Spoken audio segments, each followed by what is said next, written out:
I never thought my sister would need me for anything. Claribel was always the one with answers, the one who commanded rooms and collected admirers like charm bracelets. But there she was, standing on my doorstep after 15 years of silence, clutching an envelope that contained everything she'd ever wanted for her children. The Hawthorne Glen Academy rejection letter trembled in her manicured hands, and for the first time in our lives, I held something she desperately needed. My signature, my approval, my forgiveness, perhaps. But would she finally acknowledge who I'd become? Or would she still see me as the disappointment she'd left behind? Before we jump back in, tell us where you're tuning in from, and if this story touches you, make sure you're subscribed because tomorrow I've saved something extra special for you. The morning Claribel appeared at my door, I had been arranging my office for the third time since accepting the position as Director of Admissions at Hawthorne Glen Academy. The mahogany desk that came with the job still felt foreign, too grand for someone who had spent years working in cramped community college offices and makeshift classrooms in underfunded districts. Yeah, here I was, Dahlia Quinn, the girl who was voted most likely to disappear in our Large Haven High School yearbook, now holding one of the most coveted positions in New England's educational elite. The irony wasn't lost on me. That same yearbook sat in my desk drawer, a reminder of how far I'd travelled from the shadow of my sister's achievements. Claribel had been crowned homecoming queen, valedictorian, and winner of every scholarship our small coastal town had too. Author her senior quote read, "The future belongs to those who believe in the beauty of their dreams." Mine, squeezed into the corner of the page like an afterthought, simply said, "Art is the only way to run away without leaving home." I had indeed run away, though not through art as I'd originally planned. After graduating with a degree in fine arts that my father dismissed as expensive therapy, I found myself drawn to education. Not teaching, exactly, but something deeper. I wanted to understand why some students flourished while others withered, why some dreams were nurtured while others were dismissed before they could take root.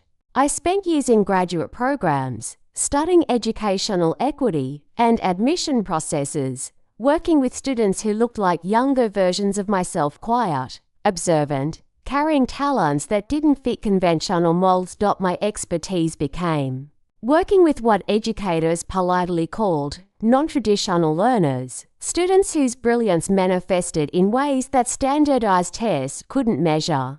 I developed assessment protocols that looked beyond grades and test scores, focusing instead on creativity, resilience, and authentic passion.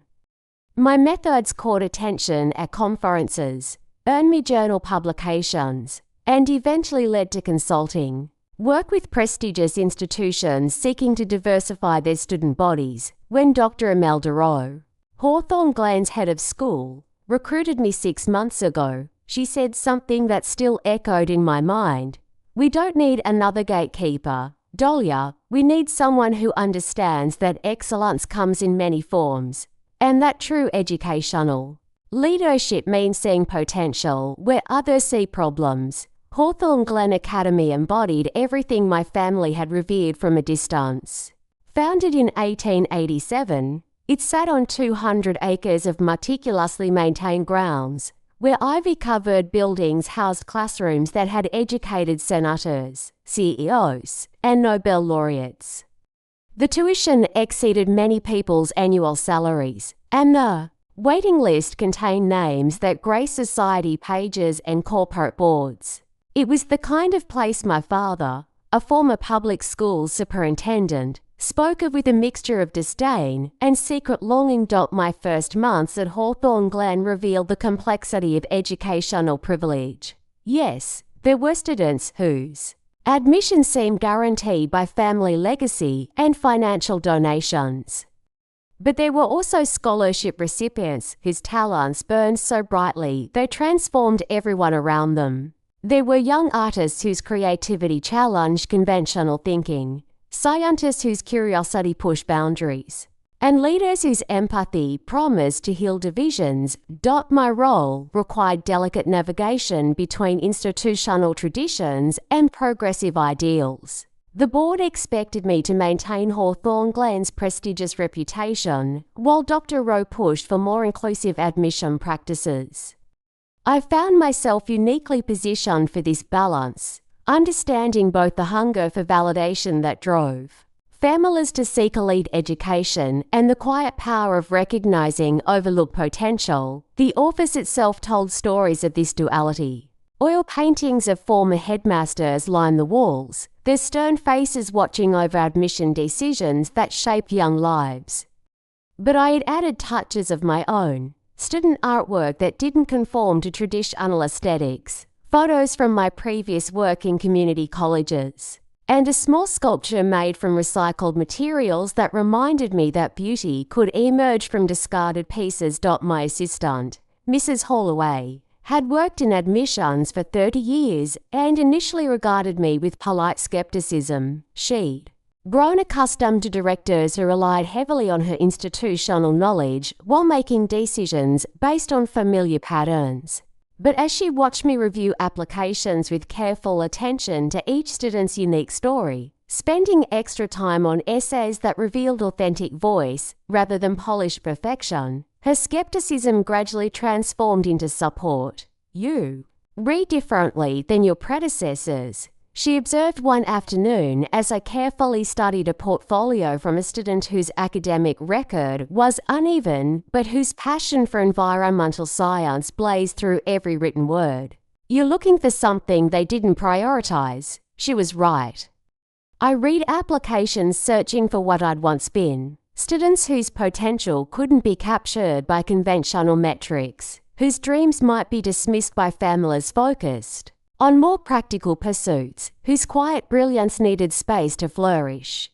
Every acceptance letter I signed felt like a small act of redemption, not just for the student, but for the overlooked child I'd once been. My personal life in Larch Haven remained carefully compartmentalized. I'd purchased a cottage on the outskirts of town, close enough to access Hawthorne Glen's campus, but far enough from my childhood neighborhood to avoid unwanted encounters. The house itself reflected my newfound sense of self. Clean lines, carefully chosen furnishings, walls painted in colors that shifted with the light. It was nothing like the cluttered, trophy-filled home where I'd grown up feeling invisible. Bisunde Lund, my closest friend and head of Hawthorne Glen's arts program, often visited for dinner and wine-fueled conversations about educational philosophy and family psychology. We'd met in graduate school, bonding over our shared experience of being underestimated by families who couldn't understand our chosen paths. These humor and unwavering loyalty had sustained me through years of professional climbing and personal healing. "You know," she said during one of our recent dinners, as we sat on my deck watching the sunset paint the coastal horizon in shades of amber and rose, "I've never seen you this settled.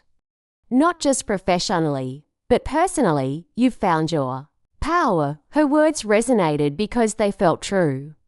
For the first time in my life, I felt aligned with my purpose. My work mattered in ways that extended beyond individual admission decisions. I was helping to shape the future of education, creating opportunities for students who might otherwise be overlooked, and proving that excellence could emerge from unexpected places.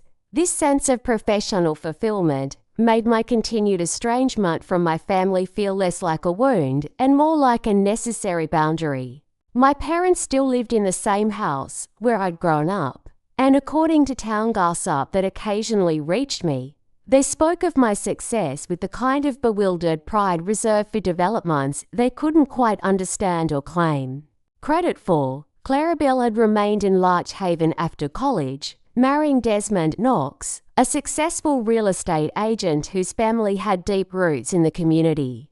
They lived in a renovated Victorian near the town centre, raising twin children and maintaining the kind of social presence that had always come naturally to my sister. From a distance, her life appeared to fulfill every expectation our parents had nurtured. Yet, as I arranged my office that particular morning, with acceptance and rejection letters waiting for my review, I couldn't shake the feeling that change was approaching. Perhaps it was the approaching admission deadline that always heightened emotions in families seeking entry to elite institutions. Perhaps it was the stack of applications from large haven families, including one bearing the Knox name that I hadn't yet brought myself to examine. The morning light streamed through my office windows, illuminating dust particles that danced like possibilities in the air. In a few hours, I would make decisions that would shape young lives, opening doors for some while closing them for others. The weight of this responsibility felt both humbling and empowering, a reminder of how far I'd travelled from the girl who once believed her dreams didn't matter. Little did I know that before the day ended, my carefully constructed boundaries would be tested in ways I never anticipated, and that the sister who had never acknowledged my success would soon be standing at my door, needing something only I could provide. The voicemail came at 11:47 p.m. on a Tuesday, long after I'd finished reviewing applications and settled into my evening routine of herbal tea and educational journals. I almost didn't listen to it, recognizing Claribel's number from the caller ID display. We hadn't spoken in over a year, not since our father's 70th birthday party where she'd introduced me to her friends as my sister who works in education, with the same tone she might use to describe a distant cousin with an unfortunate gambling problem. But something about the timestamp made me pause. Claribel wasn't a late-night caller. Her life operated on schedules that accommodated children's bedtimes and social obligations. For her to call after 11 suggested either emergency or desperation, and curiosity won over my instinct to delete the message unheard. "Dahlia, it's me. I know it's late, and I know we haven't. I know things have been complicated between us, but I need to talk to you about something important. It's about Nora and Ellis, about their future. I heard you are working at Hawthorne Glen now, and please call me back. Please." Her voice carried a quality I'd never heard before, uncertainty wrapped in barely controlled panic. The Claribel I knew spoke with unwavering confidence, even when she was wrong. This version sounded fragile, almost breakable, and despite our history, something in her tone bypassed my defenses and lodged itself in my chest like a splinter. I didn't call back that night, or the next morning. Instead, I found myself researching the Knox twins' application to Hawthorne Glen, a file I'd been avoiding since it arrived in our system 6 weeks earlier. What I discovered complicated my feelings in ways I wasn't prepared to handle. Nora and Ellis Knox, age 11, had submitted what appeared to be a meticulously crafted application package. Their grades were solid, but not exceptional. Their test scores placed them in the acceptable range, and their extracurricular activities read like a checklist designed to impress admissions committees: piano lessons, soccer, debate club, community service at the local animal shelter. But as I read deeper, inconsistencies emerged that suggested adult intervention at every level. The essays, supposedly written by 11-year-old students, contained vocabulary and sentence structures that felt coached beyond recognition. The recommendation letters from teachers used language that sounded more like marketing copy than authentic. Assessment, even the children's artwork, submitted as part of their creative portfolio, showed technical competence but lacked the authentic voice that typically characterized genuine youth expression. This wasn't unusual. Hawthorne Glen regularly received applications where parental anxiety had transformed children's natural abilities into performance pieces designed to meet imagined institutional expectations. What made the Knox application different was my personal knowledge of its context. I understood the pressure driving Claribel's involvement, the desperate need to secure what she perceived as her children's only path to success, The application also revealed details about my sister's current circumstances that town gossip hadn't.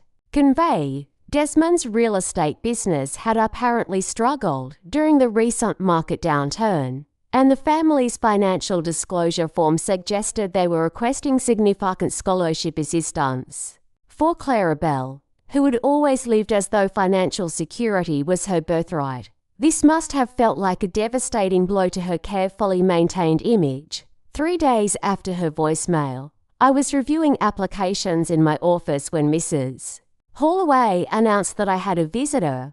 Before I could ask for details, Claribel appeared in my doorway, looking like a carefully composed version of herself that didn't quite conceal the desperation underneath. She wore a navy dress that I recognized from department store catalogs, paired with pearls that had belonged to our grandmother. Her hair was styled in the same smooth blonde bob she'd maintained since college, and her makeup was flawless despite the slight tremor in her hands.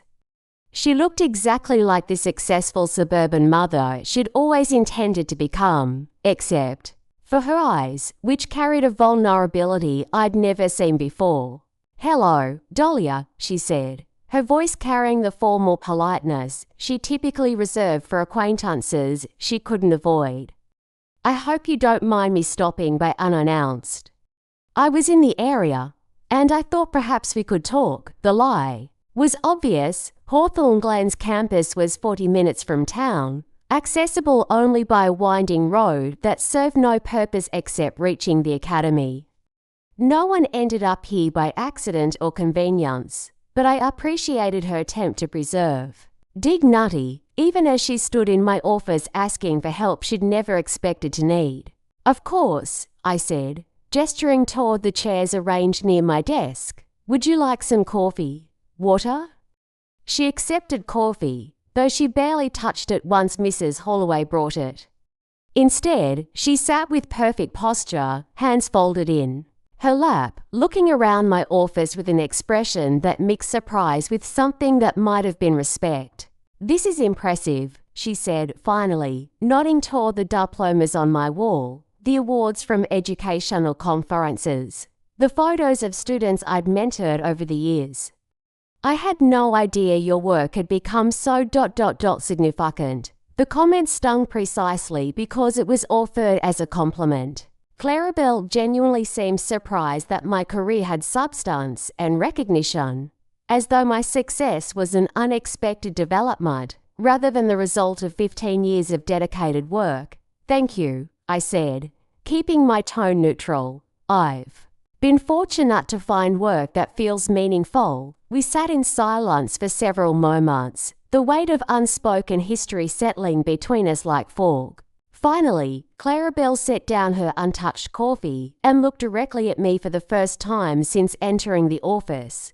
"I need to talk to you about Nora and Ellis," she said, abandoning the pretense of casual conversation about their application to Hawthorne Glen. "I assume that's why you were here. They're exceptional children, Dahlia, truly gifted. Nora reads at a high school level, and Ellis has this remarkable ability with numbers and spatial reasoning. They deserve every opportunity we can provide for them." I listened to her describe her children with the same intensity she'd once brought to discussing her own achievements. Her love for them was obvious and genuine, but so was her desperation to secure what she believed was their only path to success. "The thing is," she continued, her voice beginning to crack slightly, "we've been waitlisted. And I know that sometimes these decisions come down to personal considerations, connections, understanding between families and institutions." The euphemism hung in the air between us. She was asking me to use my position to override the admission committee's decision to grant her children access based on our family relationship rather than their qualifications. It was exactly the kind of favoritism that undermined everything I'd worked to build in my role at Hawthorne Glen. "Claribel," I said carefully, "I think you may misunderstand how admission decisions work here. They're made by committee, based on comprehensive review of each student's qualifications and fit with our educational philosophy. I can't simply override that process, but you have influence. You have a voice in these decisions. I do, and I use that voice to advocate for students who demonstrate authentic potential and genuine fit with our community values. The implication was clear, though I tried to deliver it gently. Based on my review of their application, her children's materials didn't reflect the kind of authentic engagement and natural ability that typically led to admission at Hawthorne Glen. Claribel's composure began to fracture. Are you saying my children aren't qualified, that they don't deserve this opportunity? I'm saying their application doesn't represent them authentically. The essays sound coach beyond recognition. The recommendations read like marketing materials. Even their artwork feels manufactured rather than genuinely creative. The words came out more harshly than I intended, but years of suppressed frustration gave them extra weight. This was the sister who had dismissed my artistic pursuits as impractical, now packaging her children's creativity to meet institutional expectations. I was trying to help them present their best selves, she said defensively. Isn't that what any parent would do? There's a difference between support and manufacturing. Hawthorne Glen values authenticity above polished performance. We're looking for students whose genuine interests and abilities align with our educational approach. Claribel stood abruptly, her careful composure finally cracking completely. So that's it. You're going to punish my children because I tried to help them succeed. I'm not punishing anyone. I'm maintaining the same standards for every applicant, regardless of personal relationships. Personal relationships, her voice rose sharply. Is that what we are? Because from where I'm sitting, it feels more like you're enjoying having power over me for the first time in our lives. The accusation hit its target with devastating accuracy. Was I enjoying this reversal of roles? Was some part of me savouring the opportunity to deny her something she desperately wanted, the way she'd dismissed my dreams for so many years? That's not what this is about, I said, though my voice lacked conviction even to my own ears. Isn't it? You've never forgiven me for being the daughter our parents were proud of. And now you have a chance to get back at me through my children. Don't make this about our childhood, Claribel. This is about maintaining professional integrity in an institution that matters to me. Professional integrity. She laughed a bit early, or professional revenge. The conversation had spiraled beyond any possibility of productive resolution. Claribel gathered her purse and moved toward the door, pausing only to deliver a final observation that would haunt me for days afterward. You know what's ironic, Dahlia? You spent your whole life claiming our parents didn't see your worth. But now you're doing exactly the same thing to my children that you accuse them of doing to you. You deciding their value isn't enough before giving them a real chance to prove themselves. After she left, I sat in my office as the afternoon light faded, reviewing the Knox application again with her words echoing in my mind. Was she right? Was I allowing personal history to cloud my professional judgment? Or was I finally in a position to maintain standards that I'd never been able to enforce before? The voicemail transcript sat on my desk like evidence of the pain behind her desperation. Whatever our history, Claribel was a mother fighting for her children's future, willing to humble herself before the sister she'd spent decades dismissing. The complexity of her position forced me to examine my own motivations with uncomfortable honesty. That evening, I called Bea and told her about the encounter.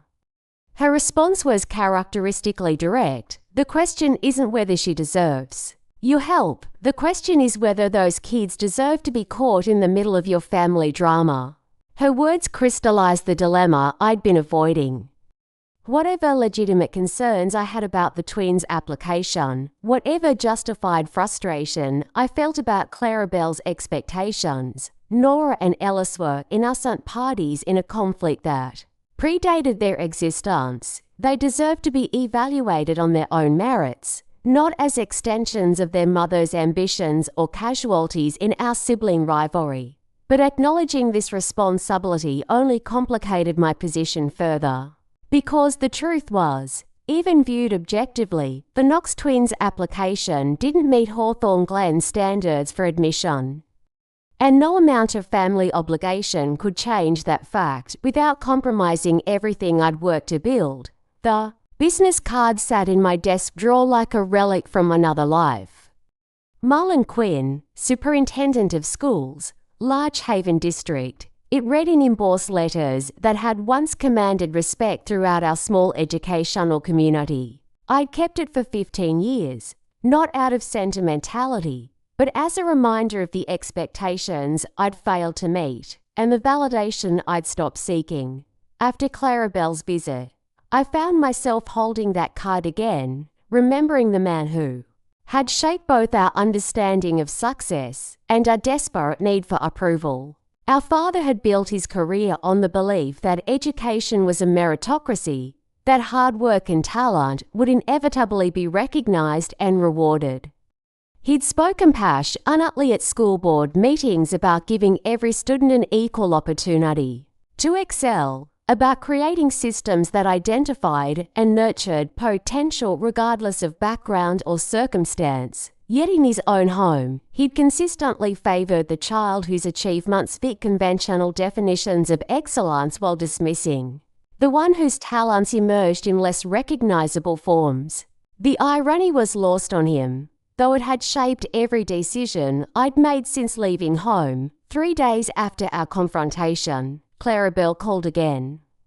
This time, her message was shorter and more direct. Please, Dahlia, just meet with them. Meet with Nora and Ellis, not as the admissions director, but as their aunt. Give them a chance to show you who they really are. The request felt like a carefully calculated appeal to my sense of family obligation, but it also offered something I realized I wanted: the opportunity to know my niece and nephew as individuals rather than data points in an application file. I'd seen them only occasionally at family gatherings over the years, brief interactions that were formal and supervised by parents anxious about making good impressions. I agreed to meet them at the town library on Saturday afternoon, neutral territory that wouldn't carry the weight of institutional expectations.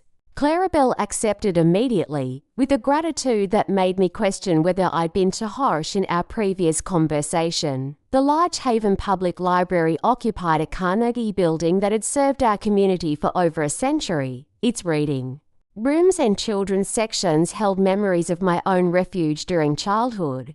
Hours spent among books that offered worlds were quiet. Creative children could be heroes of their own stories. Walking through its familiar doors felt like returning to a place where I'd first learned that intellectual curiosity was valuable, even if my family didn't recognize it. I arrived early and claimed a table near the windows, watching as families navigated the Saturday afternoon bustle of story time and homework assistance. The sight of parents helping children with research projects reminded me of countless weekends when my father had devoted hours to helping Claribel prepare for academic competitions while dismissing my requests for art supplies as unnecessary. Expenses. Nora and Ellis arrived with Claribel precisely at 2 o'clock, dressed in the kind of carefully coordinated outfits that suggested parental anxiety about making good impressions.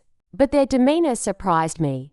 Instead of the coach politeness I'd expected, they showed genuine curiosity about the library's architecture, the local history displays, and the community bulletin board advertising everything from piano lessons to environmental clean-up initiatives. "Mum says you work at a really important school," Nora said as we settled at our table. Her voice carried none of the rehearsed quality I'd noticed in children trained to impress adults. What makes a school important? The question was more sophisticated than I'd anticipated, and I found myself genuinely engaged rather than simply evaluating her performance. "What do you think makes something important?" I asked in return. I think it's when it helps people become who they're supposed to be, she said thoughtfully. Like how this library helped me discover that I love reading about different time periods. I never knew I cared about history until I found books about kids who lived in ancient Egypt and medieval England. Ellis, who had been examining the library's old card catalogue system with fascination, looked up from the wooden drawers. I like figuring out how things work, he said. Like why they organized books this way before computers, and how you could find anything when there were thousands of cards to look through. Their genuine engagement with ideas rather than performance impressed me more than any polished essay could have. But it also highlighted the disconnect between their natural curiosity and the manufactured application materials their mother had submitted on their behalf. Tell me about your interests, I said, settling into what felt more like conversation. Then interview, what do you do when you have completely free time? Nora's eyes lit up. I write stories about kids who solve historical mysteries, like what it would be like to be a detective in ancient Rome, or how someone my age would have experienced the Underground Railroad. And I build things, Ellis added.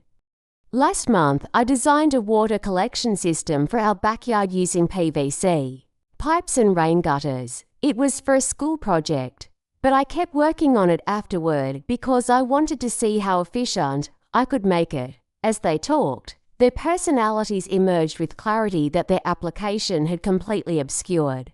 Nora possessed an intuitive understanding of narrative and historical context that suggested genuine intellectual gifts.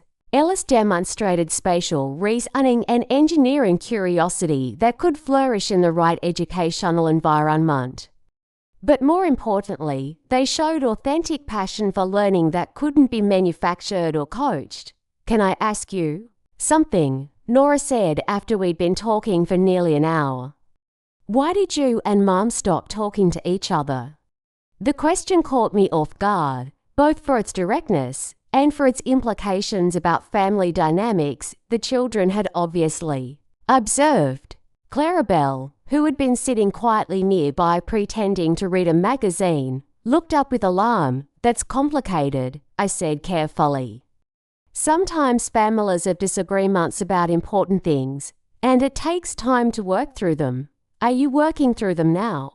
Ellis asked with the logical persistence that seemed to characterize his approach to problems. I looked at Claribel, whose expression mixed hope with anxiety. The honest answer was that I didn't know. Our relationship had been defined by competition and misunderstanding for so long that I wasn't sure we knew how to relate to each other any other way. We're trying, I said finally, which felt true even if incomplete. After the children wandered off to explore the young adult section, Claribel and I found ourselves alone at the table with 15 years of unspoken tension between us. They're remarkable, I said, and meant it. They are. Her voice carried a mixture of pride and relief. I know their application didn't capture that. I was so worried about presenting them perfectly that I lost sight of who they actually are. Why Hawthorne? Glen asked, why is this particular school so important to you? She was quiet for a long moment, watching her children debate the merits of different fantasy novels across the room. Because I want them to have opportunities I never did, she said finally. I want them to be seen for their potential, not limited by other people's expectations. The irony in her words was devastating.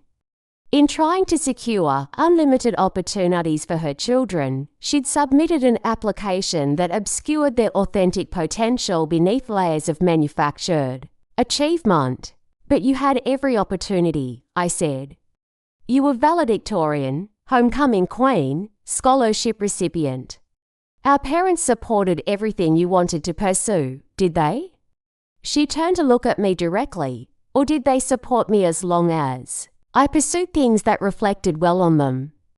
Do you know what I wanted to study in college? I realized I didn't. I'd assumed she'd chosen business and communications because they aligned with her social strengths and career ambitions. Art therapy, she said quietly. I wanted to work with children who had experienced trauma, help them process difficult experiences through creative expression. But Dad convinced me it wasn't practical, that I needed to choose something that would provide financial security and social respectability. The revelation recontextualized our entire relationship. While I'd seen her as the favored child who received unlimited support, she'd experienced her own version of dreams being dismissed as impractical. Her rebellion had been less visible than mine, manifested in compliance rather than defiance. But equally painful. I didn't know, I said. Of course you didn't. I never told anyone. I learned early that love came with conditions, and I was terrified of losing approval the way you seemed willing to do. I didn't choose to lose their approval. I just couldn't pretend to be someone I wasn't, and I couldn't bear the thought of disappointing them. So I became exactly who they wanted me to be, and buried everything else so deeply I almost forgot it existed. We sat in silence, processing this new understanding of our parallel experiences with family expectations. The children had returned, and were showing each other books they'd selected, their easy interaction a reminder of what we'd never learned to do as sisters. The thing is, Claribel continued, I see myself in both of them. I see Nora's creative intelligence and Ellis's unconventional thinking, and I'm terrified they'll learn to hide those gifts the way I did. I want them to have permission to be fully themselves, even if that means being different from everyone else. Then why submit an application that made them look like everyone else? Because I panicked, because I didn't trust that being themselves would be enough. Because I've spent so many years believing that love and opportunity had to be earned through performance that I couldn't imagine any other way. Her honesty disarmed my defensiveness and forced me to examine my own motivations with uncomfortable clarity. Had I been so focused on maintaining professional standards that I'd missed the deeper story her desperation was trying to tell? What if we started over? I said impulsively. What if we asked Nora and Ellis to resubmit their application materials, but this time focused on authentically representing who they are rather than who we think admissions committees want them to be? Hope flickered in her eyes. Would that be possible, given the timeline and committee decisions? It would be unusual, I admitted, but not unprecedented. Sometimes we allow applicants to submit supplementary materials that provide additional context for their candidacy. What would that look like? New essays in their own voices, authentic artwork or projects that demonstrate their interests. Maybe a portfolio of the historical fiction Nora writes or documentation of Ellis's engineering experiments. The idea felt both professionally risky and personally liberating. I would be advocating for my niece and nephew, but on the basis of their genuine potential rather than family obligation. There would be no guarantees, I warned. The committee would evaluate their revised materials using the same standards, applied to every applicant, but at least they'd be judged on who they actually are. Claribel nodded, tears gathering in her eyes. That's all I want, just a fair chance based on their real selves. As we made plans for the children to submit new materials, I felt something shifting in our relationship. Not resolution exactly, but the possibility of understanding. We were both mothers in our own ways, she to her children, me to the students I advocated for, trying to create space for authentic potential to flourish. Walking to my car that afternoon, I realized I was carrying my father's business card. Not as a reminder of disappointment, but as evidence of how far I'd travelled from the expectations that had once defined us.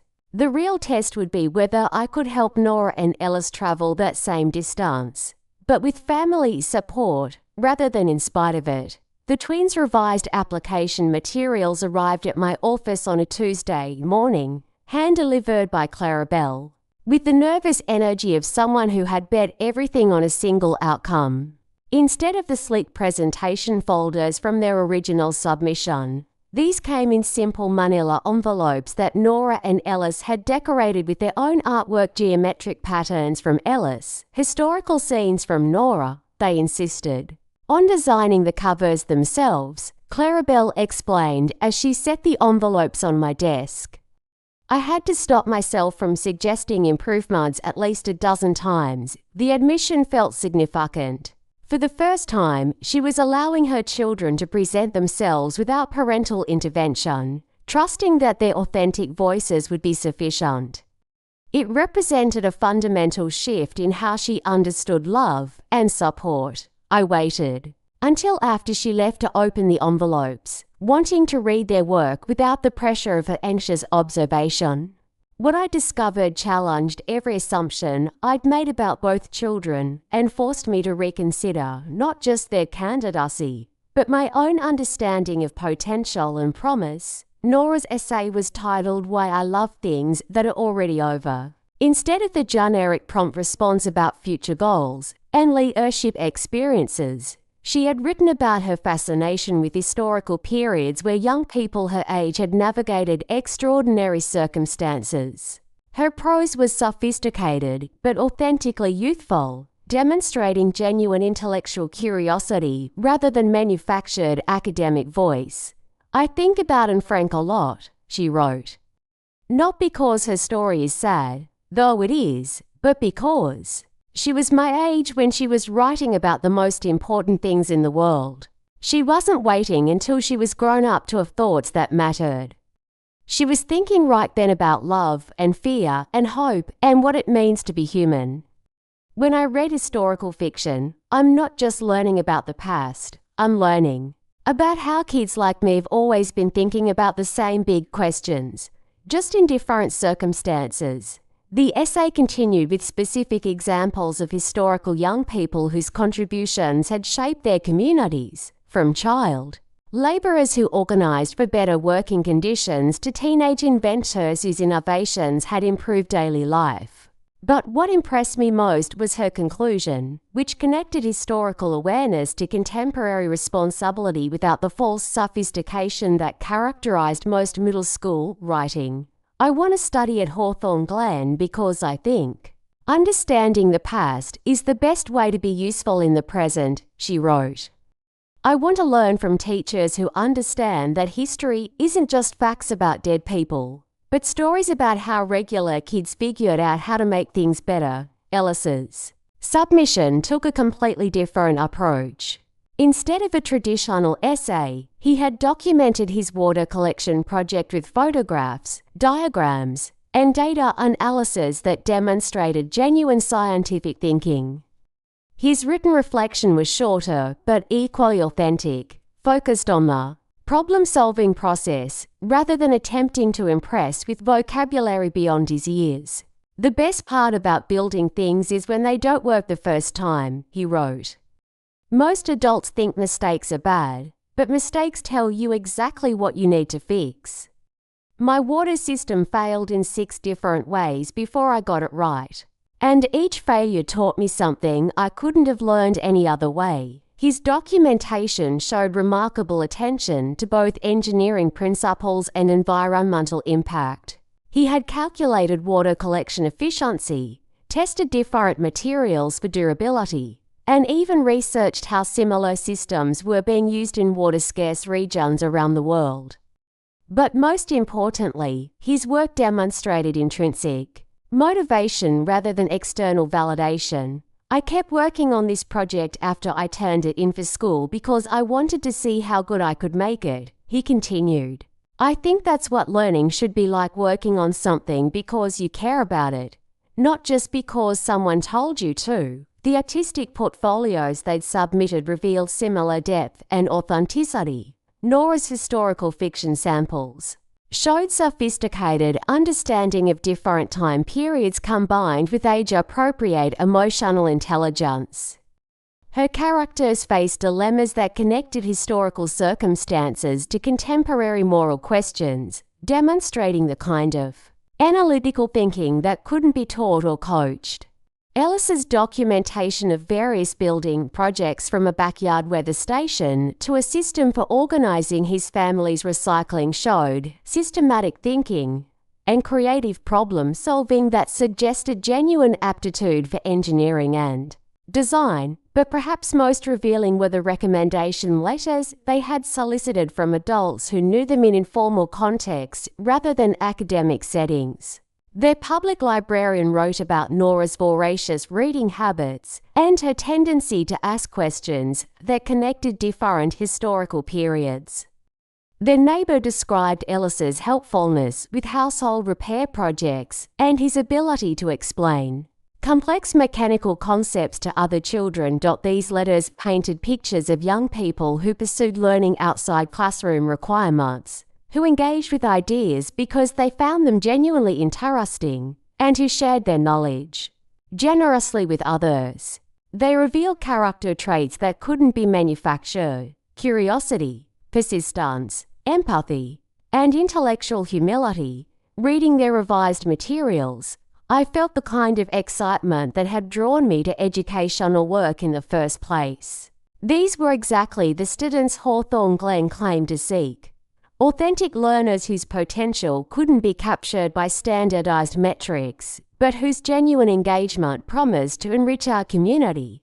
Yet I also recognized the delicate position their family connection placed me in. Even if their revised materials met our standards for admission, any decision I made would be scrutinized by colleagues who knew about my relationship to the applicants. I needed to ensure that my advocacy was based on professional judgment rather than personal obligation. I scheduled a meeting with Dr. Rowe to discuss the unusual circumstances surrounding the Knox application. Her office, with its walls lined with books on educational philosophy and portraits of former students who had gone on to distinguished careers, felt like an appropriate setting for complex ethical discussions. "This is an interesting situation," she said after I explained the twins' resubmission and my family connection to their candidacy. On one hand, we've always encouraged applicants to provide additional context that helps us understand their authentic potential. On the other hand, we need to maintain consistency in our evaluation process. "I understand the complications my relationship creates," I said. "But I believe these revised materials deserve consideration based on their merit, regardless of family connections." Dr. Rose studied the portfolios I'd brought, reading Nora's essay with particular attention and examining Ellis's project documentation with the careful attention she typically reserved for exceptional submissions. Their original application was unremarkable, she observed. "These materials suggest completely different students." What accounts for the dramatic difference? The original application was heavily managed by anxious parents who wanted to present their children as perfect candidates. These materials represent the students' authentic voices and interests, and you believe this authenticity makes them strong candidates for admission. Telling and preparing this story took us a lot of time, so if you are enjoying it, subscribe to our channel. It means a lot to us. Now back to the story. I believe it makes them exactly the kind of students we claim to seek. They demonstrate genuine intellectual curiosity, intrinsic motivation, and the ability to think independently about complex questions. Dr. Rowe nodded thoughtfully. "The challenge is that we've already made preliminary decisions for this admission cycle. Reopening their candidacy at this stage would require committee approval and might set a precedent that complicates future processes. I understand, but I also think we'd be missing an opportunity to admit students who embody our educational values simply because their initial presentation didn't capture their authentic potential. What would you recommend?" I had been considering this question since first reading their revised materials. "I think we should present their case to the full committee as an example of why authentic assessment matters, not as a special favor to my family, but as a test of whether our admission process can recognize potential when it's presented honestly rather than packaged for marketing." Dr. Rose smiled slightly. That's a compelling argument. And it aligns with the kind of institutional growth we've been discussing very well. Present their case to the committee next week, but be prepared to defend your recommendation based solely on educational merit. The committee meeting took place in Hawthorne Glen's boardroom, where oil paintings of institutional founders look down on contemporary discussions about educational access and excellence.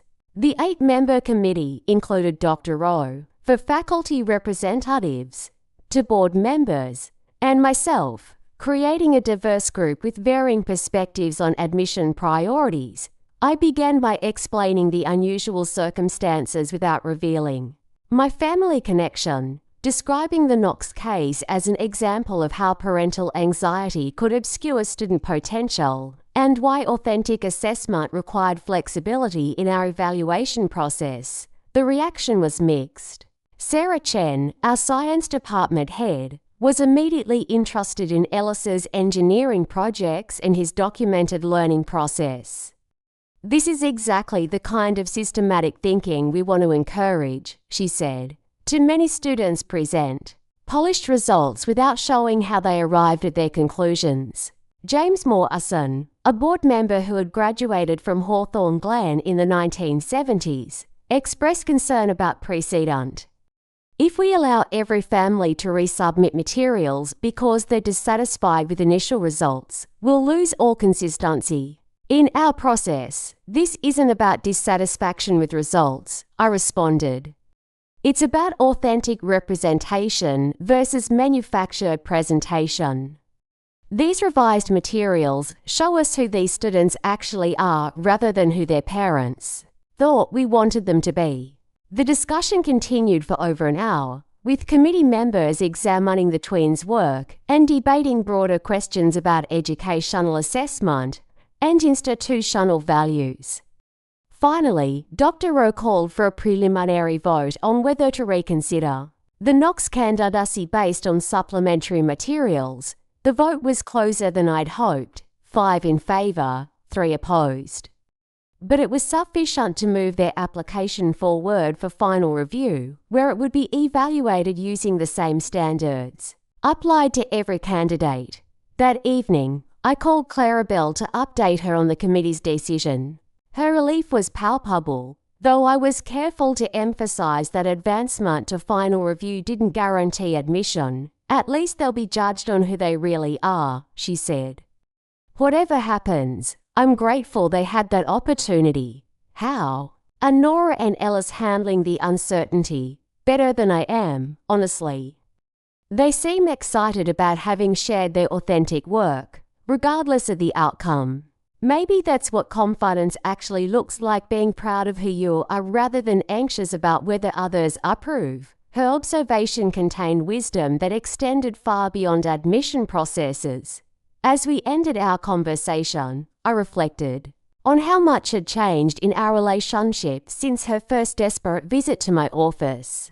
We were beginning to understand each other not as the children we'd been, but as the adults we'd become, with all the complexity that implied. The committee's final decision would come within the week, but I realized that outcome was no longer the most important element of this experience. Through their children's candidacy, Claribel and I had begun the difficult work of redefining our relationship based on mutual respect rather than old patterns of competition and resentment. Whether Nora and Ellis gained admission to Hawthorne Glen, they had already succeeded in ways that couldn't be measured by institutional acceptance. They had learned to trust their authentic voices, to value their genuine interests, and to present themselves honestly rather than strategically. Those lessons would serve them regardless of which school they ultimately attended. The financial documents arrived in my office on a Friday afternoon, delivered by courier in a sealed envelope marked confidential, board review only. Mrs. Holloway handed them to me with unusual gravity, noting that Dr. Rowe had requested I review them before our Monday morning meeting about institutional funding priorities. I expected routine budget reports or fundraising updates. What I found Instead was a comprehensive analysis of Hawthorne Glen's scholarship program that revealed troubling patterns I'd never noticed, despite my position in admissions. The documents detailed not just financial aid distributions, but the complex web of family connections, board relationships, and donor influences that shaped access to the Academy's most prestigious opportunities, the revelation that would reshape everything I thought I understood about my own position came buried in an appendix about donor family profiles. Listed among significant historical contributors was a section titled Knox Family Educational Foundation. Established in 1987 with an initial endowment of $2.3 million, specifically designated to support academically promising students from modest backgrounds seeking access to elite educational opportunities. My hands trembled as I read the details. Desmond, Knox's grandfather, Marcus Knox, had been a Hawthorne Glen alumnus who built a successful construction business before creating the foundation in memory of his wife, Eleanor, who had been denied educational opportunities due to her family's financial circumstances. The foundation had provided partial scholarships for over 300 students during its 35 years of operation, including need-based aid that had enabled dozens of first-generation college students to attend the Academy. But the most shocking discovery came in the Foundation's current status report. Due to what the document diplomatically termed recent management challenges and market volatility, the Knox Foundation's assets had declined dramatically. What had once been a $4.2 million endowment was now worth less than $400,000, barely sufficient to continue operations for another year. The implications were staggering. Desmond and Claribel weren't just another affluent family seeking educational advantage for their children. They were the inheritors of a philanthropic legacy that had made Hawthorne Glen accessible to hundreds of students from backgrounds like my own. Their current financial struggles weren't simply personal misfortune, they represented the potential collapse of one of the Academy's most important scholarship programs. More devastating was the realization that Claribel almost certainly didn't know about her family's historical connection to the school. The documents indicated that Marcus Knox had structured the foundation to operate independently, with professional management that required minimal involvement from family members. Desmond might know about the foundation's existence, but given the financial disclosure forms they'd submitted with their children's application, he clearly didn't understand its current crisis. I spent the weekend researching the Knox Foundation's history, finding newspaper articles from the 1980s and 1990s that described Marcus Knox as a visionary philanthropist committed to educational equity. His own children, including Desmond's father, had been described as somewhat wayward, more interested in spending inherited wealth than building family legacies. Marcus had apparently structured his foundation to survive potential family dysfunction, but hadn't anticipated the kind of systematic mismanagement that had depleted its resources. The scholarship recipients whose education had been supported by Knox Foundation funds included students who had gone on to distinguished careers in science, public service, arts, and education. Several had become significant donors to Hawthorne Glen themselves, creating a multiplier effect that extended the foundation's impact far beyond its direct contributions. Most painfully, the list of scholarship recipients included my own name. The discovery hit me like a physical blow. The partial scholarship that had made my graduate studies possible, the funding that had allowed me to pursue educational research without accumulating crushing debt, had come from the Knox Family Educational Foundation. The very family I'd been judging for their privileged assumptions about access and opportunity had been the source of my own educational advancement. I found the original scholarship letter in my files, a document I'd kept for sentimental reasons without ever paying attention to its funding source. The Knox Family Educational Foundation is pleased to support your graduate studies in educational development and assessment, it read.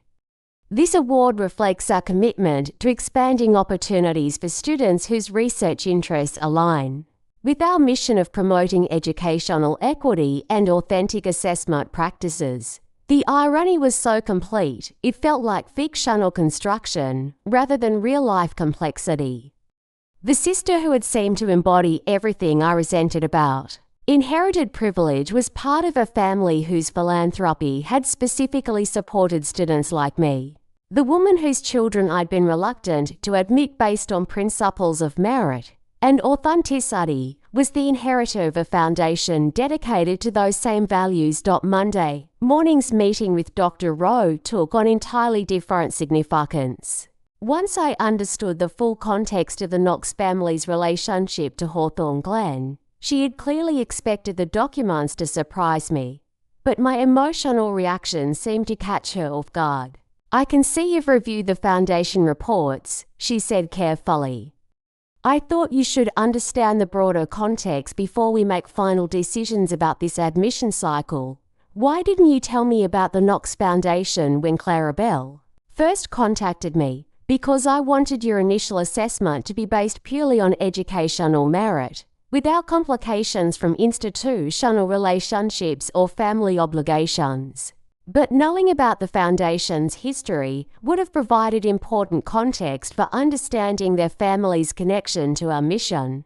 Dr. Rowe studied my expression with the careful attention she typically reserved for complex institutional problems. You're right, of course. But I was also curious to see how you would handle the situation without that context.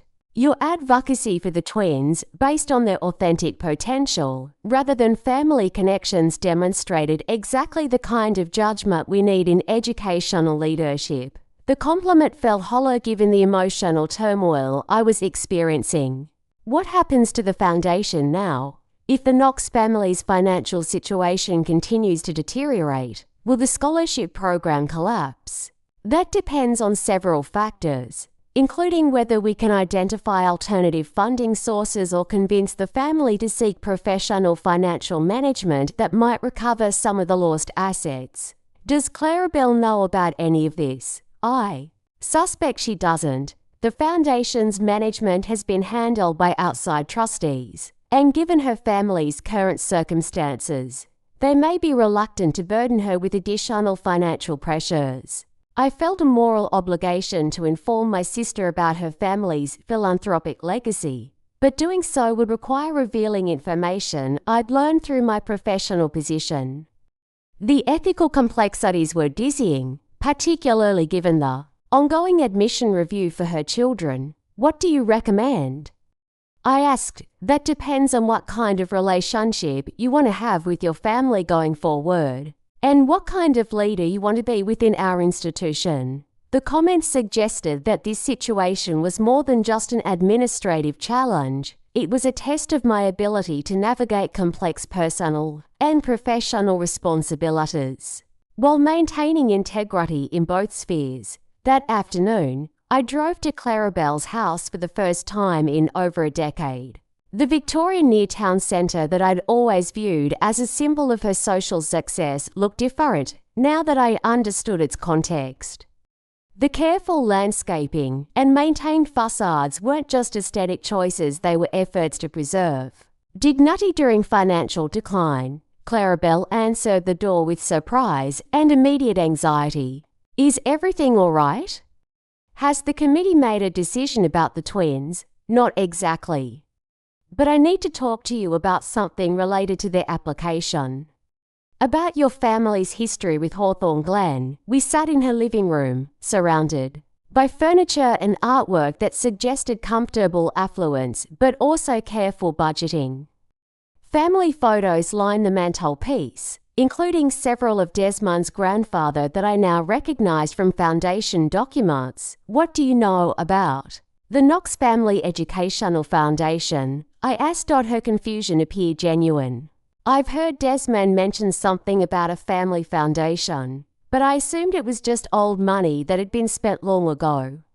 Why, I explained what I'd learned about Marcus Knox's philanthropy, the Foundation's mission, and its current financial crisis. I watched her expression shift from confusion to amazement to dismay as she understood the implications. You're telling me that Desmond's grandfather created a scholarship program that's been helping students for 30 years. More than that, the Foundation specifically supports students whose potential might be overlooked by conventional assessment methods.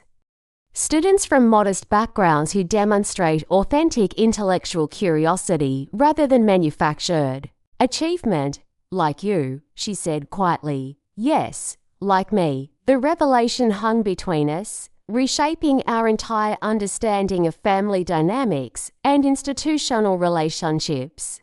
Claribel was learning that her family had been advocates for educational equity long before she understood its importance. I was discovering that my own success had been supported by the very people I'd been judging for their privilege. What does this mean for Nora and Ellis? She asked. It means their application should be evaluated with full knowledge of their family's historical contribution to our mission. It doesn't guarantee admission, but it provides important context for understanding how they might contribute to our community. And what does it mean for us, for our relationship? That was the question I'd been avoiding since discovering the documents. Our decades-long estrangement had been built on assumptions about privilege and merit that were more complicated than either of us had understood. She wasn't just the favored daughter who had inherited unearned advantages. I wasn't just the overlooked sibling who had succeeded despite family neglect. I think it means we need to start over, I said, with honesty about who we've become rather than resentment about who we were. As I prepared to leave, Claribel walked me to the door with a thoughtfulness that suggested she was processing more than just information about family foundations. The proposed guidelines included specific criteria for when supplementary materials would be accepted, requirements for authentic student voice rather than parental management, and clear timelines that prevented indefinite revision of applications. The framework would apply to all future applicants, not just those with institutional connections. Morrison studied the proposed guidelines with the careful attention of someone evaluating legal precedent. This seems reasonable, he said finally. As long as we apply these standards consistently and don't create special categories for particular families, with procedural concerns addressed, the committee moved toward final evaluation of the Knox twins' candidacy based purely on educational merit. Each member provided brief assessment of their potential contribution to Hawthorne Glen's academic community. The consensus was clear. Both Nora and Ellis demonstrated authentic intellectual gifts that would flourish in our educational environment. Their genuine curiosity, intrinsic motivation, and character traits aligned with institutional values in ways that their original application had completely obscured. Dr. Rowe called for formal votes on each twin's admission. Nora's acceptance was unanimous. Ellis's was approved by a margin of 7-1. With Morrison's dissent based on concerns about mathematics preparation rather than overall potential. As the committee concluded its work, I felt a mixture of relief and responsibility that extended far beyond the twins' admission. We had navigated complex ethical terrain while maintaining institutional integrity, established precedent that would benefit future applicants, and demonstrated that authentic assessment could coexist with rigorous standards. But I also knew that the real test lay ahead. The Knox twins would arrive at Hawthorne Glen carrying the weight of family history, institutional expectations, and their own developing sense of identity. Their success would depend not just on their intellectual gifts, but on their ability to maintain authentic engagement with learning in an environment that could easily pressure them toward performance rather than genuine growth. That afternoon, I called Claribel to inform her of the committee's decision. Her reaction was immediate and overwhelming, tears of relief mixed with gratitude that felt both personal and institutional. "Thank you," she said repeatedly. Thank you for seeing them for who they really are. The committee saw their potential. I corrected gently. My role was just ensuring their authentic selves were represented in the materials we reviewed. But you fought for them. You made sure they had a fair chance. I fought for the process, I said. For the principle that students should be evaluated based on who they actually are, rather than who they're packaged to be. As we ended our conversation, I realized that the Knox twins' admission represented more than just individual achievement. It symbolized the possibility of educational institutions recognizing authentic potential even when it didn't conform to conventional presentations. It demonstrated that family legacies could support, rather than subvert meritocratic principles when properly understood and applied. But most importantly, it marked the beginning of a new relationship between sisters who had learned to see each other clearly for the first time in their lives. Freed from childhood assumptions and able to appreciate the complexity of paths that had led them to this moment of mutual understanding and respect, the acceptance letters went out on a Friday afternoon in March, arriving in families' mailboxes. When parents were rushing home from work and children were finishing homework assignments that would soon seem trivial compared to the news awaiting them. I had signed Nora and Ellis Knox's letters that morning, my signature carrying the weight of institutional authority, but also the hope that these two young people would flourish in ways their original application had never suggested possible. Claribel called within an hour of the mail delivery, her voice shaking with emotion that transcended simple parental pride. "They're in," she said, the words barely coherent through tears that had been building for months. Both of them, they're both in. I had expected relief, gratitude, even celebration. What I hadn't anticipated was the raw vulnerability in her voice, the sound of someone whose fundamental understanding of possibility had just been transformed. For Claribel, these acceptances represented more than educational opportunity. They symbolized redemption for decades of believing that love and success required performance rather than authenticity. How are Nora and Ellis handling the news? I asked. They're excited but also thoughtful. Nora asked if this means she'd be able to study with teachers who understand that history is about real people, not just dates and facts. Ellis wants to know if he'll have access to engineering equipment for his own projects, not just classroom assignments. Their responses revealed the authentic engagement that had made their revised applications so compelling. These weren't children overwhelmed by prestigious admission. They were young learners eager to explore intellectual possibilities that aligned with their genuine interests. "Can I ask you something?" Claribel continued, her voice growing more serious. "Now that this is settled, I need to understand what happened between us.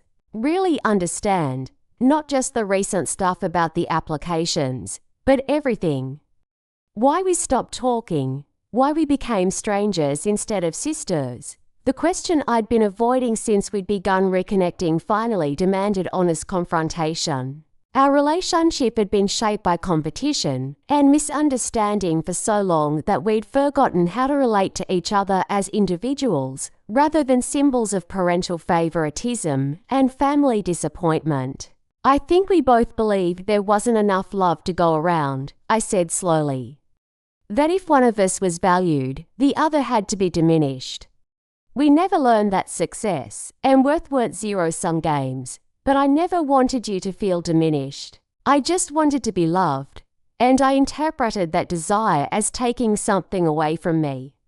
I made your achievements about my failures instead of celebrating them as separate accomplishments." The conversation continued for over an hour, with both of us examining assumptions we'd carried since childhood.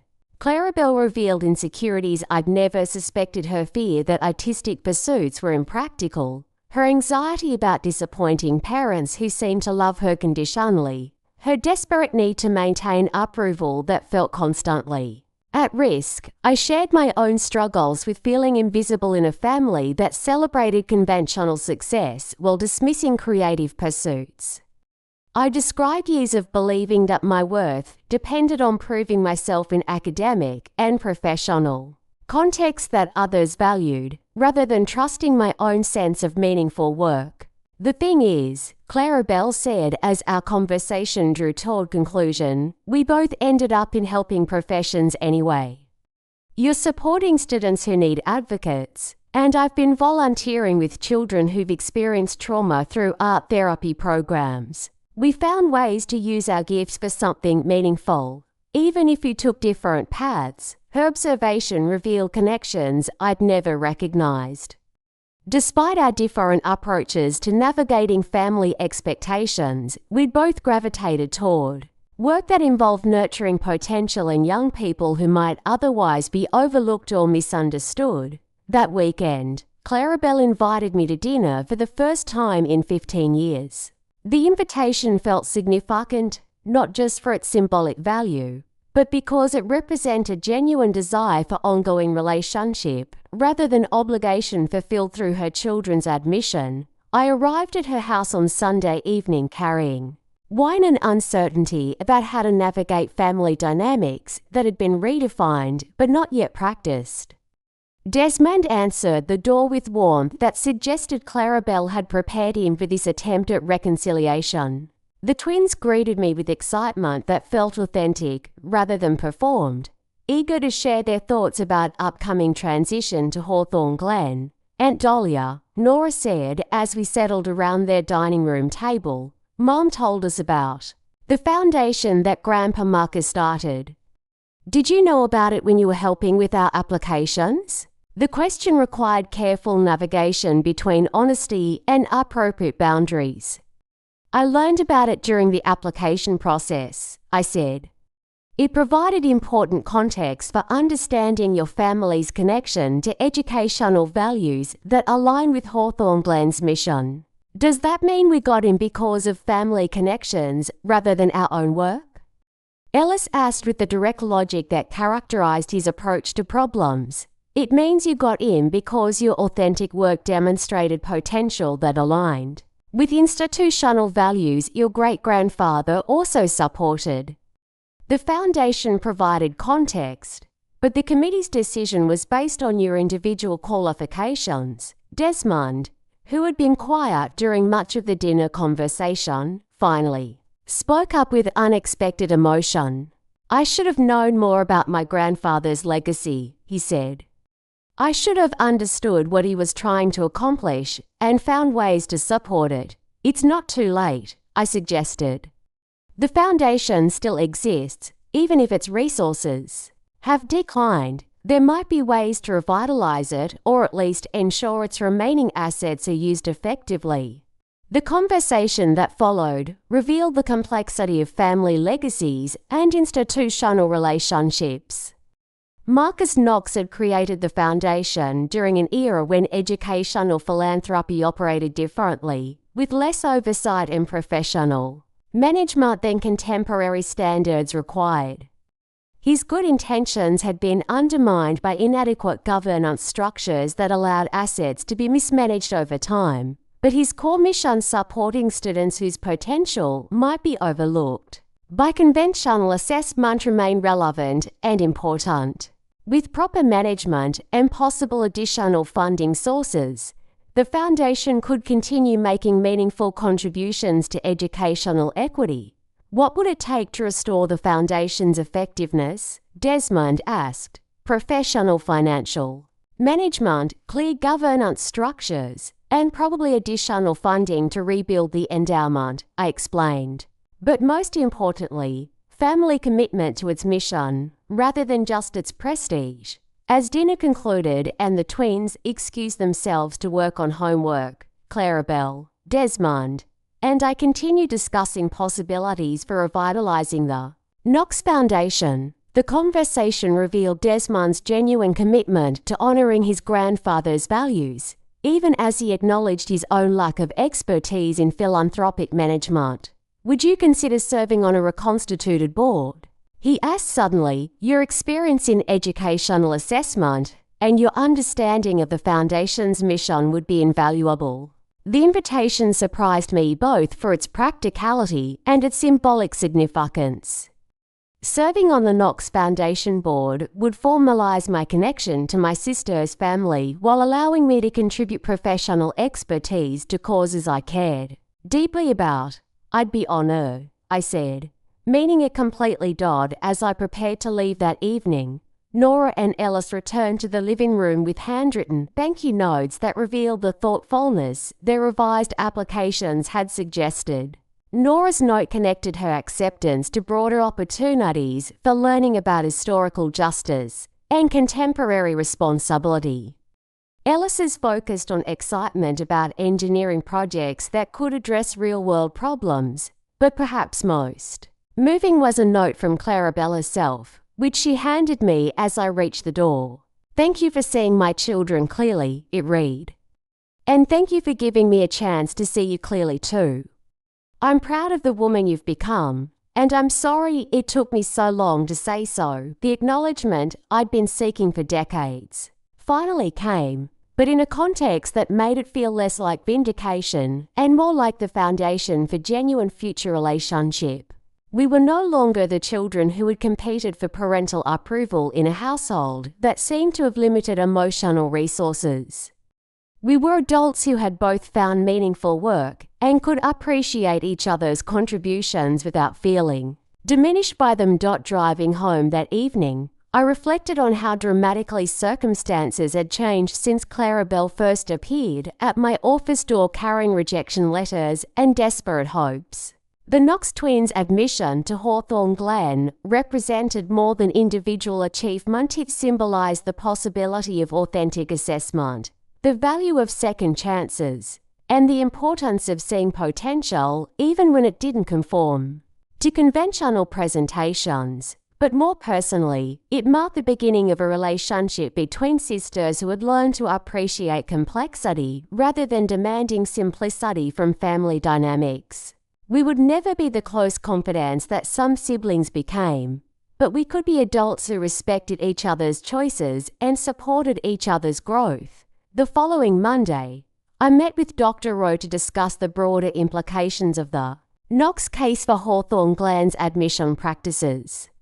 The supplementary materials policy we developed had already generated interest from other elite institutions seeking to balance rigorous standards with authentic assessment. You handled a difficult situation with remarkable grace, Dr. Rowe observed.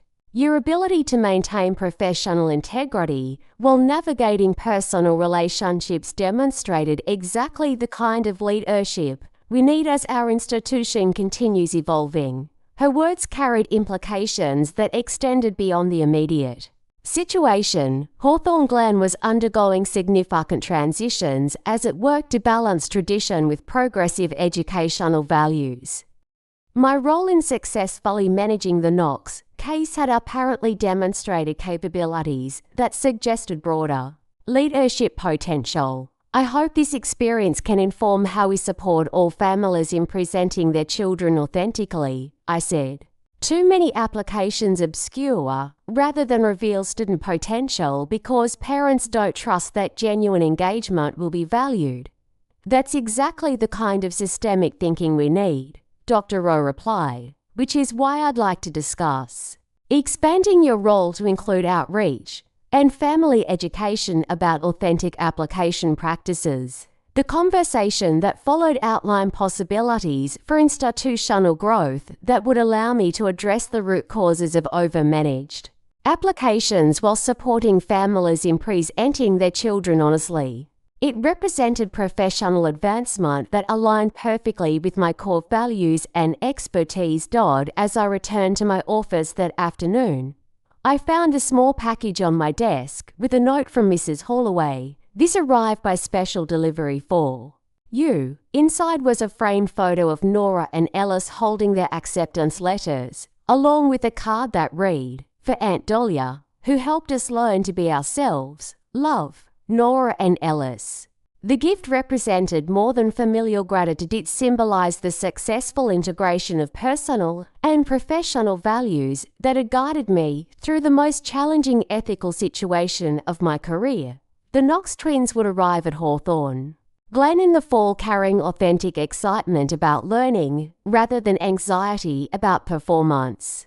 Their success would depend on their own efforts and engagement, but they would begin their journey with family support that valued their genuine selves rather than demanding impossible perfection. The story was far from over, but it's fundamental. Conflicts have been resolved in ways that honoured both institutional integrity and family healing.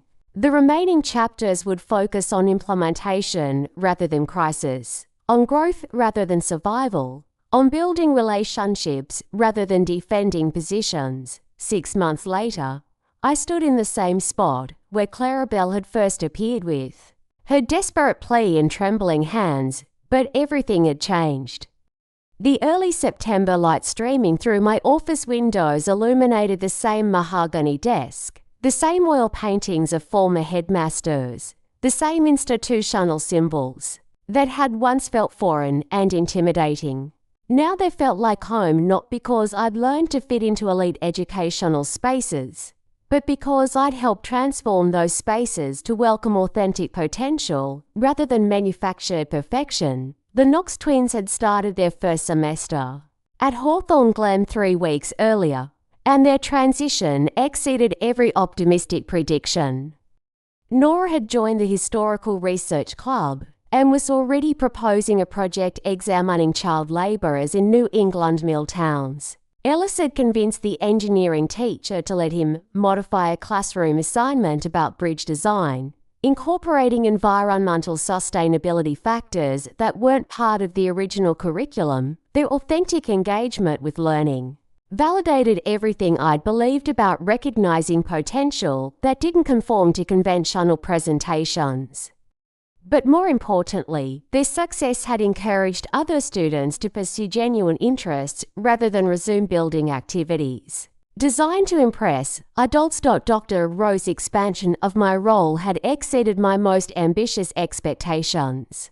The family education program we developed was attracting attention from elite institutions across the country, with requests for consulting visits and speaking engagements that spread our approach to authentic assessment far beyond Hawthorne Glen's campus. My work was contributing to fundamental changes in how educational institutions evaluated and supported student potential. But the most significant transformation had occurred in my relationship with Claribel. We had learned to navigate sisterhood as adults rather than children competing for parental approval. Our weekly phone calls covered everything from professional challenges to parenting philosophies to memories we were finally able to discuss without pain or resentment. The Knox Foundation had been successfully restructured with professional management and renewed family commitment to its educational mission. Desmond had assumed active involvement in governance, bringing business expertise that his grandfather's original vision had lacked.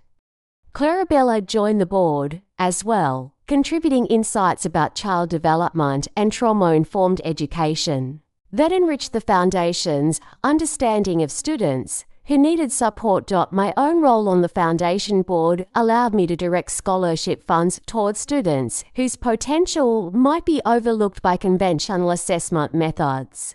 We were supporting young artists, innovative thinkers, and resilient learners whose gifts required nurturing rather than judgment. Each scholarship represented a small act of redemption for the overlooked children we'd all been in different ways. The Foundation's revitalization had also attracted additional donors whose values aligned with Marcus Knox's original vision. Within 2 years, we projected the endowment would exceed its historical peak, allowing expanded support for educational equity initiatives across New England.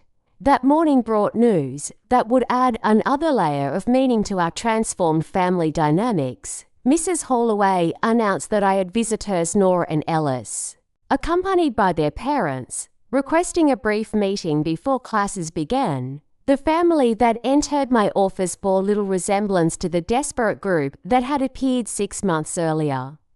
Claribel carried herself with confidence that came from supporting her children's authentic development rather than managing their image.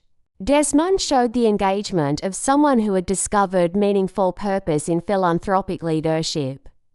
The twins radiated excitement about learning that had nothing to do with external validation. "We have something to show you," Nora announced. Producing a folder that clearly contained their work from the first weeks of school, Ella spread engineering diagrams across my desk, explaining modifications he'd made to classroom assignments that demonstrated increasingly sophisticated thinking about sustainable design. His teachers were encouraging him to submit his work to a national competition for young environmental innovators. Nora shared excerpts from her historical research that revealed remarkable empathy for historical figures combined with analytical skills that impressed faculty members accustomed to working with much older students. Her advisor was already discussing possibilities for independent study projects that would allow her to pursue advanced historical analysis. "The best part," Ella said with characteristic directness, "is that we don't have to pretend to be someone else to do well here. Our teachers want us to follow our real interests and see how far we can take them. And when we struggle with something," Nora added, "they help us learn instead of just giving us grades that make us feel bad or good. It's like they care more about our thinking than our test scores." Their observations captured exactly what Hawthorne Glen claimed to value, but didn't always successfully implement. The twins were experiencing education as intellectual adventure rather than performance anxiety, which allowed their authentic gifts to flourish in ways that benefited the entire community. "There's something else," Claribel said with an expression that mixed pride with nervous excitement, "something we wanted to discuss with you about family and future possibilities." She explained that Desmond's real estate business had recovered significantly as the local market improved, but that their experience of financial uncertainty had fundamentally changed their priorities. They were considering selling their large Victorian house and moving to a smaller home that would allow them to increase their financial support for the Knox Foundation. "We realize that our family's real legacy isn't the house we live in or the image we maintain," Desmond explained. "It's the contribution we can make to educational opportunities for students who need advocates." The decision represented remarkable growth for parents who had once been desperate to maintain social status and secure elite educational access for their children. They were choosing substance over appearance, values over image, long-term impact over immediate comfort. "But we wanted your perspective," Claribel continued, "because you understand both educational philanthropy and family dynamics in ways that could help us make the best decisions." Her request for advice marked a complete reversal from the sister, who had once dismissed my professional expertise as irrelevant to real-world concerns.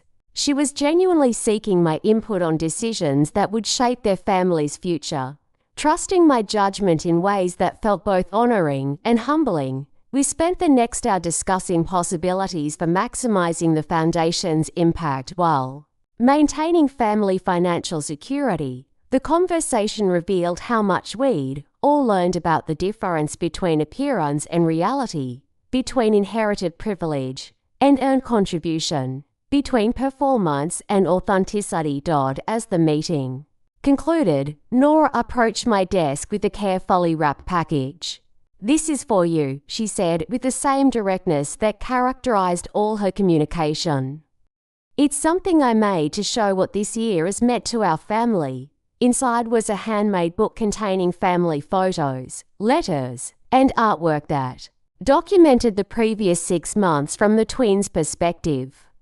The early pages showed formal family portraits and school achievement certificates that captured their previous focus on external validation. The later pages revealed authentic moments of learning, discovery, and connection that demonstrated how dramatically their family dynamics had evolved. But the final page contained a letter addressed to me that brought tears to my eyes. "Dear Aunt Dahlia, thank you for teaching our family that being real is better than being perfect. Thank you for showing us that success means different things to different people. and that the most important thing is finding work that matters to you. Thank you for helping Mom and Dad learn to support our actual interests instead of the interests they thought we should have. And thank you for becoming our aunt not just by birth, but by choice. Love, Nora and Ellis. The letter represented validation that extended far beyond professional achievement. These children understood that authentic relationships required ongoing choice and commitment rather than obligation based on blood connection. They had experienced family transformation that would shape their understanding of love, support, and acceptance for the rest of their lives. After they left, I sat in my office reflecting on the journey that had brought us to this moment of genuine connection and mutual respect. The crisis that had begun with Claribel's desperate voicemail had ultimately created opportunities for growth that none of us could have anticipated. The Knox twins would continue their education at Hawthorne Glen, with family support that valued their authentic development rather than demanding impossible perfection.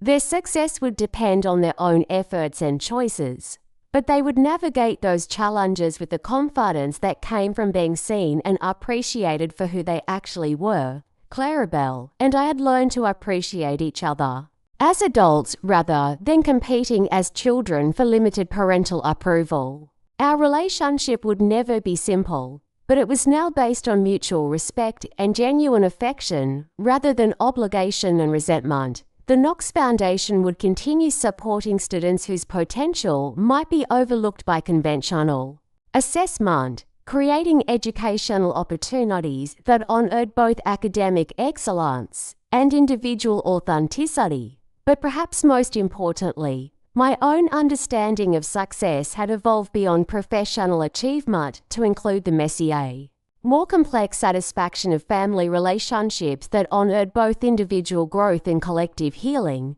That evening, I called my parents for the first time in over a year. The conversation was awkward initially, colored by decades of misunderstanding and disappointed expectations. But gradually, we found ways to discuss my career, Claribel's family, and the Foundation's work that suggested possibilities for relationships based on who we'd become rather than resentment about who we'd been. I'm proud of what you've accomplished, my father said near the end of our conversation, words I'd been waiting to hear for 30 years. I may not have understood your path, but I can see that it's led to work that matters. The acknowledgement felt both healing and liberating, not because it validated my choices, but because it represented his growth toward recognizing value in ways of being successful that differed from his own expectations. As I prepared for bed that night, I looked out my cottage window at the coastal horizon that had been my sanctuary since returning to Larch Haven. The view remained the same, but my relationship to this place had been transformed by learning to navigate family dynamics with grace rather than defensiveness. The story that had begun with crisis and desperation had evolved into something much more complex and satisfying, a narrative about second chances, authentic potential, and the ongoing work of creating relationships that honored both individual growth and family connection. The Knox twins would face new challenges as they continued their education, just as Claribel and I would encounter future opportunities to practice the skills we'd developed for seeing each other clearly. The Foundation would require ongoing attention to ensure its mission remained focused on meaningful impact rather than institutional prestige. But the fundamental transformation had already occurred. We had learned that love didn't require perfection, that success could take many forms, and that family relationships could evolve beyond childhood patterns when approached with honesty, patience, and genuine commitment to each other's well-being. The lighthouse beacon that swept across my window each night no longer felt like a reminder of isolation, but like a symbol of guidance available to anyone willing to navigate complex terrain with courage and care. Our family had found its way through dark waters to a place where authentic connection was possible, and that achievement felt more valuable than any professional recognition or institutional honor I'd ever received. In the end, Claribel had been right about one thing: we had both been seeking validation and recognition. But we'd learned that the most meaningful acknowledgement came not from external authorities, but from family members who chose to see and appreciate each other's authentic selves. That recognition, once freely given and gratefully received, had the power to heal decades of misunderstanding and create possibilities for genuine love that honored both individual dreams and collective growth. The future stretched ahead with its inevitable challenges and uncertainties, but we would face them as family members who had learned to support each other's authentic development rather than demanding impossible performance. And that knowledge, more than any professional achievement or institutional success, felt like the foundation for a life well lived. The first snow of December dusted the grounds of Hawthorne Glen Academy in quiet, deliberate strokes. It came late this year, a gentle white veil over autumn's brittle leaves, and as Dahlia stood at her office window watching students tumble out into the courtyard with laughter and mittens and the impatience of youth, she felt something she hadn't expected in the wake of so much change. Piece. It had been 3 months since Nora and Ellis began their first semester, and in that time, they'd done more than thrive. They'd anchored themselves in ways that defied every anxious assumption she or their mother had made. The difference, Dahlia realized, was the space. Not just physical space, but emotional space. Space to explore, to try and fail and try again. To be awkward and brilliant and unsure without fear of judgment. It was the very thing Dahlia had craved as a child. Now she was helping create it for others. Ellis had joined the school's Young Engineer Society, and his rainwater capture system had earned a grant from a local sustainability initiative. Nora, unsurprisingly, had become the unofficial historian of the student literary magazine, publishing short essays about the forgotten corners of Hawthorne Glen's 130-year history.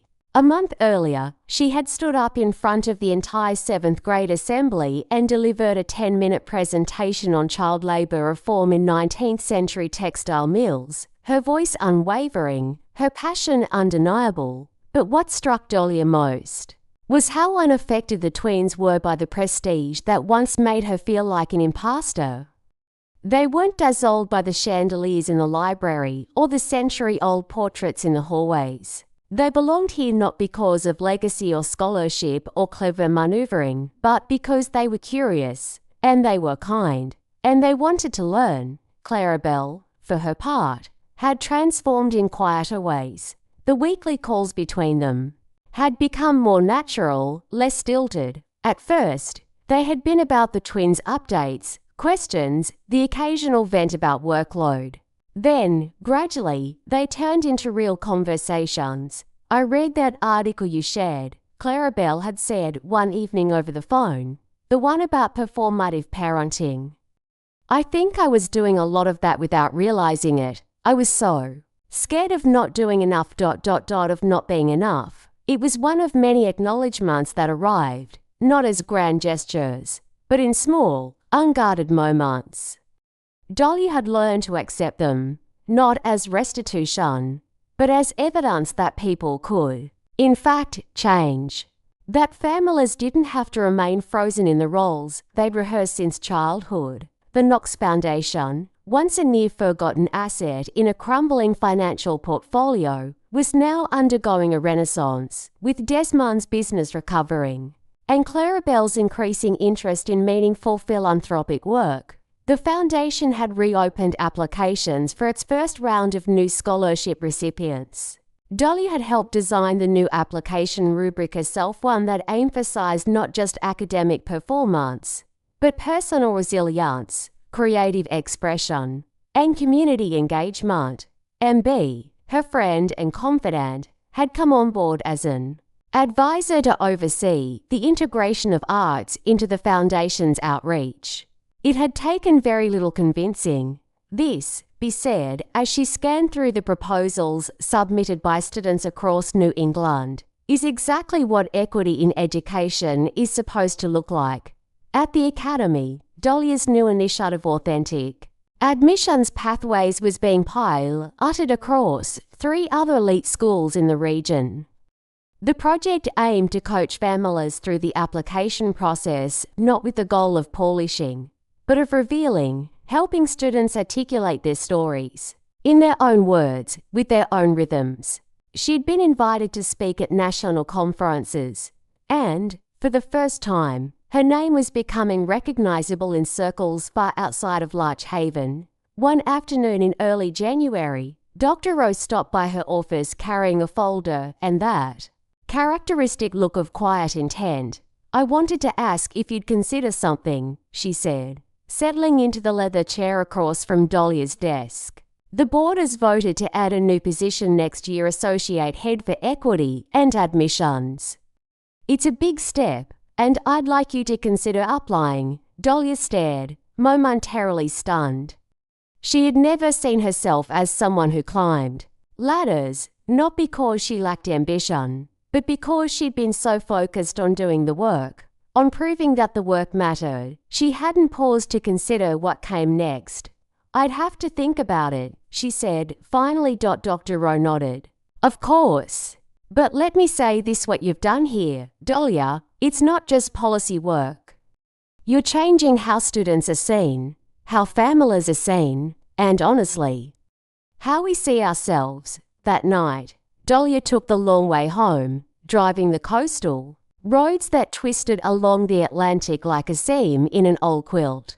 When she reached her cottage, she opened her email to find a message from Nora. Subject: research idea. "Hi Aunt Dahlia, what if I started an oral history project about how kids in our school experience being smart, like when they first realized they were different, or how adults treated them once they were labeled gifted?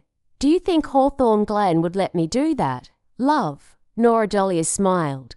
There it was again, authentic curiosity, rooted in lived experience, expressed with sincerity and purpose. She typed back quickly, offering guidance, resources, and a resounding yes. And then she sat back, watching the snow continue to fall outside, the sky a deep velvet blue.